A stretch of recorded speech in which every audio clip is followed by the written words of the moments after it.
my people out there, kanizere ko mumeze fresh, ibintu ari amahoro. Uyu munsi ni kuwa kabiri ni tariki 7 z'ukwezi kwa karindwi umwaka wa 2026 turi ku cyumweru cya 250 aho tugiye kurebera hamwe filime zasohotse. Mera byose kanizere ko mumeze fresh, abatameze neza kandi nubwo mukomeze mwihangane. Rero ntizimbye mu magambo cyangwa se n'abatindiye nk'ibisanzwe, reka turebera hamwe filime zasohotse uyu munsi. Abasobanuzi bakoze uyu munsi rero ni abasobanuzi 21 bose hamwe bakoze gigabyte 128 gigabyte 128 nizo bose bakoze uko ari abasobanuzi 20. Abasobanuzi 21 rero babashije gukora uyu munsi. Umusobanuzi wa mbere wakoze witwa Saga Mwiza, wa kabiri n'ubita King Entertainment, Skovu, Bingo, Chapa Gaheza, Kapo, Kimu Rwanda, Lucky Best Man, Mwongeri, Perfect, Rocky, Savimbi, Simia, Stone, Inike, Buringanire, Tuca, Yakuza na Yamani ndetse n'ubita Yusuf. Abo nibo basobanuzi bakoze uyu munsi. Byose rero reka turebere hamwe filime Saga Mwiza yakoze Ashikana, akora Nansan, Saru ndetse arangiza na Derain Espana kuri finali episode 20. King yakoze by Ndosi Citizen, the Minister of Senior Young Jin ndetse uwitwa Skov akora Man of War, akora na Yellowstone, abana kuri episode ya mbere ayigeza kuri episode ya 6. Uwo bita Bingo Kibiringanya nawe yagize gutya akora seri nshyashya yitwa Rani, episode ya mbere ayigeza kuri episode 18 ndetse atanga na miheki kuva kuri episode 122 kugera kuri episode 130. Bamwita Bingo Kibiringanya, bivuze ngo seri nshyashya yatangiye nkuko muri kubibona yaduhaye episode 18 ariyo bita Rani. Nyuma y'uwitwa Bingo Kibiringanya hakoze witwa Chapa Rwabugiri, yagize gutya akora Bahavia ayigeza kuri finale episode 94 ndetse akora n'itangira ivana ku 110 igeza ku 116. Nyuma ya Chapa undi wakoze ni Gaheza yakoze Deep Water apfubura Skov ndetse akora n'Amato Combat apfubura Perfect Nyiribisiga. N'undi musobanuzi mwe ari kwibuka neza ndetse dutanga nawe igihati episode 4 kuva kuri 83 kugera kuri 86. Nyuma ya Gaheza hakoze uwitwa Kapo Kirimbuzi yakoze filime bita Lamstein Lazo, filime zigera muri 2 yakoze. Ubwo bya Kapo Kirimbuzi biba birangiye gutyo.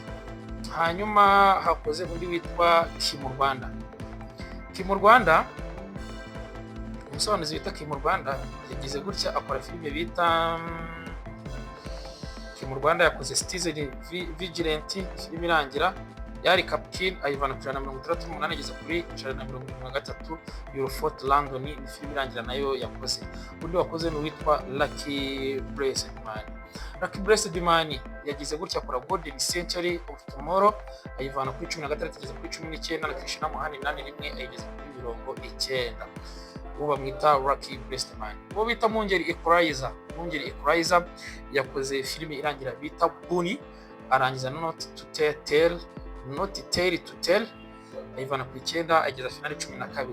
Perfect Nyiribisiga cyangwa se uwitwa Kiyoni yakoze bita Blinding Rising. Man of War yahuriyeho n'uwo bita Skov Oasis Infinity ayivana kuri 1 ageza kuri 6.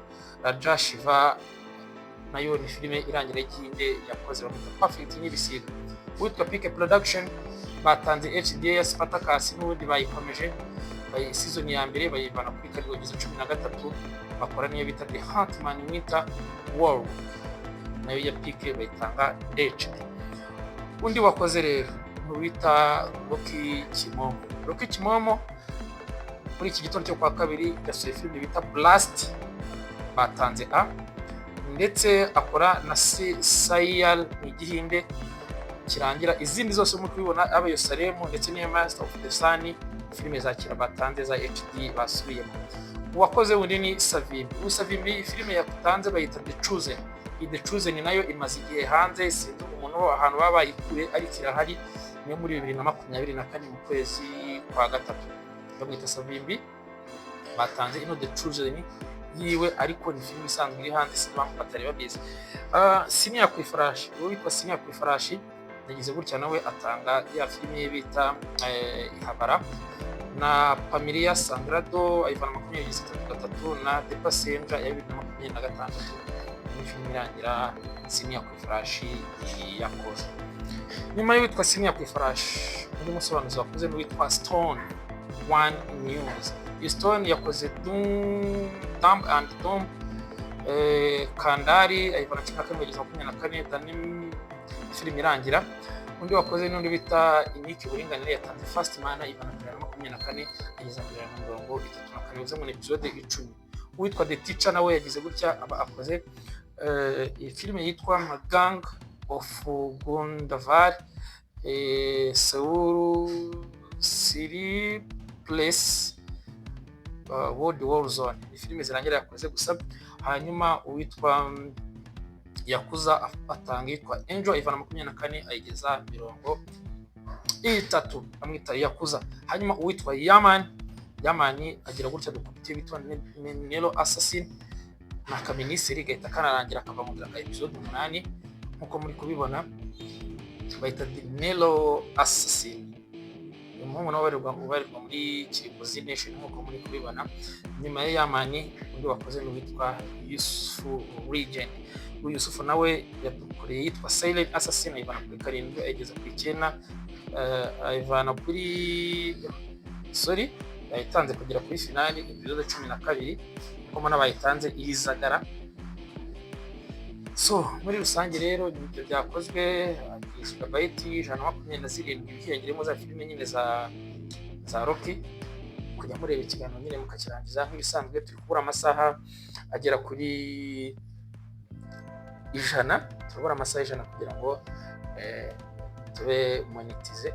So rero ibintu biba byoroshye, urebye ikiganiro ukakirangiza mukakira muri abantu, nubwo mwamura abantu 1000 uko byagenda kose, iminota 10 tuba dukoze ntabwo ari myinshi cyane kuba wakihanganira ukayireba. Byaba ari iby'agaciro ndetse yaba ari n'ubufasha bukomeye, kandi tukabona uko dutangira byuze natwe gukora kuri amafaranga abantu benshi baba bari gushakisha hano kuri YouTube. Ikindi nababwira nuko nyine hari ibintu byinshi bigiye guhinduka kuri channel. Ikibazo dufite cya monetization nikimara gukemuka, tuzatangira no tongere tugarure abasobanuzi, noneho bagaruke bajye babaganiriza byinshi mutari muzi kubasobanuzi bimenye, ndetse bagire n'amakuru amwe namwe bagenda babasangiza. Ndabisigura rero nanone ku musobanuzi bita Sco nani fair presentation ku kiganiro twari twagiranye, ariko ndizere yuko ubutaha bizagenda neza. Ikiganiro twari twagiranye birangira nyine kibitagenze neza ku mpamvu zitanturutseho kandi nawe zitamuturutseho, ariko turabizeza ko ubutaha bizagenda neza, ndetse ari no mu masobanuzi tuzatumira bwa mbere.